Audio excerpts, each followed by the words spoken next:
انك تخبي خالص المرأة وتوقدها تقريبا الا مع الناس دي. قبل كده ما كانش فيه. وبعدين الراجل اللي بيجعر لي في الميكروفون ده، وانت مش سامع صوتك؟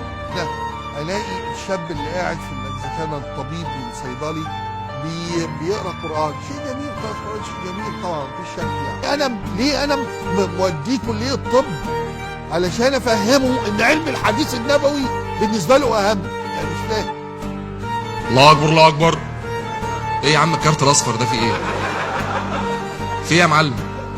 ما بالراحه، هو انت عشان صاحب العماره ومعامل جامع تحت عشان تاخد ميه تقرفني؟ على فكره انا صليت فرض استخاره قبل ما اخد القرار وجالي علامات يعني ان انا الحجاب وكده افضل مخنوقه وما كنتش هعرف زي ان هو الصوت حمار، الحمار فقط هو اللي صوته عالي. تقول له الساعة 4 الصلاة خير من النوم يا أول خلق الله، والراجل ساعة الأذان بسد وداني 15 صوت داخلين في بعض، ما تعرفش فين الله أكبر وفين مظبوط ولا لا؟ هم اقرأوا كتابية أو سلطانية. سلطانية سلطانية سلطانية، لا ده سلطانية، مش سلطانية، لا سلطانية. يعني شايفه ان الحجاب او تفسير الايه دي ان الحجاب لا مش فرض.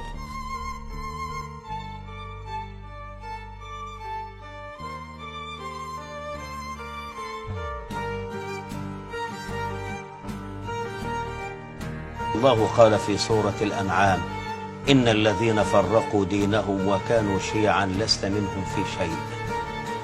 الذين يفرقون الدين إلى أحزاب وإلى مذهبيات وإلى عصبيات، وإذا وسد الأمر لغير أهله كما قال النبي صلى الله عليه وسلم فانتظر الساعة. وقال: إن من علامات الساعة أن يتكلم الرويبضة في دين الله.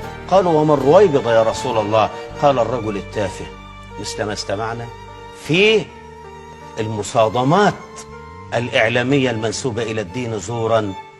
وحسبنا الله ونعم الوكيل، وأفوض أمري إلى الله، إن الله بصير بالعباد. لا نقول غير هذا.